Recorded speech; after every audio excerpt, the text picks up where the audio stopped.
Hello friends, welcome to my channel. இன்றைக்கி நம்ம சேனலில் ஒரு சூப்பரான ரெசிபின்னே சொல்லலாம். ஏன்னா இன்றைக்கி நம்ம டிஷ்ஷோட ஹீரோ யாருன்னு பார்த்தீங்கன்னா கருவேப்பிலை தான்.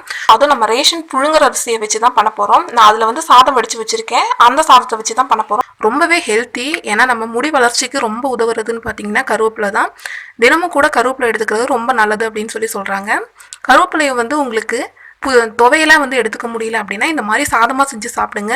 டேஸ்ட் பார்த்தீங்கன்னா சூப்பராகவே இருக்கும். அந்த கருவேப்பிலையோட அந்த கசப்பு அதெல்லாம் எதுவுமே தெரியாது.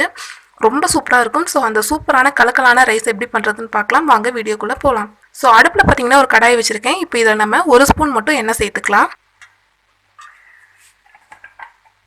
எண்ணெய் வந்து கம்மியாக சேர்த்துக்கோங்க. ஏன்னா இப்போ வந்து நம்ம இதை வறுத்து தான் எடுக்க போகிறோம். அதுக்கு வந்து நிறைய எண்ணெய் வந்து தேவைப்படாது. அதனால் எண்ணெய் நல்லா சூடானதும் 1 ஸ்பூன் உளுந்து பருப்பும் 1 ஸ்பூன் கடலைப்பருப்பும் சேர்த்துக்கலாம். ஒரு அரை ஸ்பூன் பெப்பர் சேர்த்துக்கலாம். 1 ஸ்பூன் சீரகம் சேர்த்துக்கலாம்.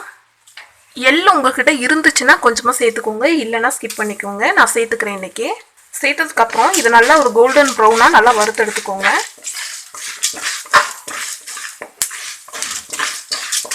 நீங்கள் இதில் துவரம் பருப்பு கூட சேர்த்துக்கலாம். நல்லா இப்படி வந்து வெடிக்க ஆரம்பிச்சிரும். இந்த டைமில் நம்ம வந்து எடுத்து வச்சுருக்க கருவேப்பிலை சேர்த்துக்கலாம். நான் இன்றைக்கி ஒரு கைப்பிடி அளவுக்கு எடுத்து வச்சுருக்கேன். அதை இதில் சேர்த்துக்கோங்க.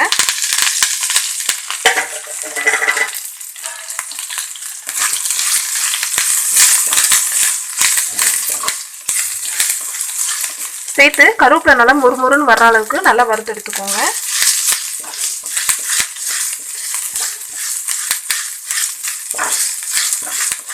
ஸோ பார்த்தீங்கன்னா கருவேப்பிலை இலை எல்லாமே நல்லா மொறுமொறுன்னு வந்து வறுப்பட்டாச்சு. ஸோ இப்போ நம்ம அடுப்பை ஆஃப் பண்ணிவிட்டு இதை ஒரு மிக்ஸி ஜாருக்கு மாற்றிக்கலாம்.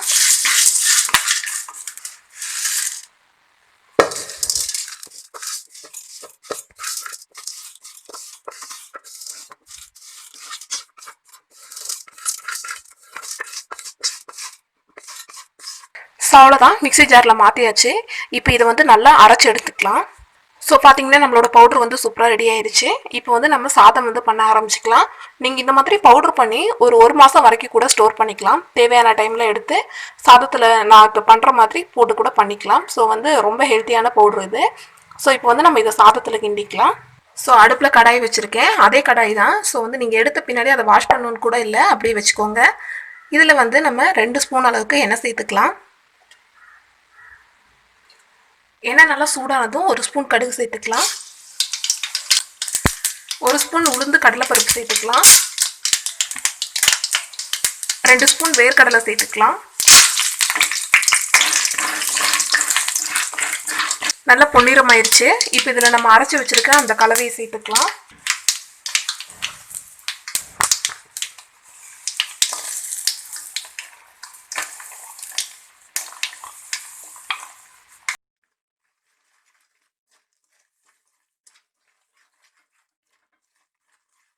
ஸோ 2 நிமிஷம் மட்டும் எண்ணெயில் மிக்ஸ் பண்ணிடலாம். மிக்ஸ் பண்ணிவிட்டு இப்போ இதில் ரைஸ் சேர்த்துக்கலாம். ஸோ நான் இதில் எடுத்து வச்சுருக்க சாதத்தை சேர்த்துக்கிறேன்.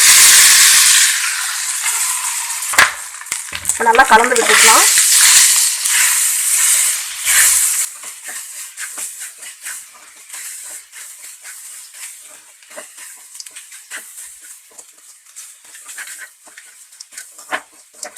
அவ்வளோதான், அடுப்பை ஆஃப் பண்ணிக்கோங்க. நான் வந்து இது சின்ன குழந்தைங்க சாப்பிட்றதுக்கும் செஞ்சனால நான் இதில் காரம் போடலை. நீங்கள் ஒரு வேளை பெரியவங்க சாப்பிட்றதா இருந்தால் நீங்கள் இதில் வந்து காஞ்ச மிளகா வந்து 2 மிளகா சேர்த்துக்கோங்க. அது வந்து பார்த்திங்கன்னா சரியாக இருக்கும். ஸோ இப்போ வந்து இதை பரிமாறுறது தான். சின்ன குழந்தைங்களுக்கு கொடுக்குறனால நெய் இதில் சேர்த்துக்கோங்க. ஏன்னா எதில் நெய் சேர்த்தாலுமே அவங்களுக்கு உடம்புக்கு நல்ல ஆரோக்கியத்தை கொடுக்கும், அதுக்காக. ஸோ அவ்வளோதான் ஃப்ரெண்ட்ஸ், நம்மளோட சூப்பரான கருவேப்பிலை சாதம் வந்து பார்த்திங்கன்னா ரெடி ஆயிடுச்சு. உங்கள் எல்லாத்துக்குமே கண்டிப்பாக இந்த சாதம் பிடிக்கும்னு நினைக்கிறேன். உங்களுக்கு பிடிச்சிருந்தா லைக் பண்ணுங்கள், ஷேர் பண்ணுங்கள், கமெண்ட் பண்ணுங்கள். மறக்காமல் நம்ம சேனலுக்கு சப்ஸ்கிரைப் பண்ணி வச்சுக்கோங்க. தேங்க்யூ ஃபார் வாட்சிங் ஃப்ரெண்ட்ஸ்.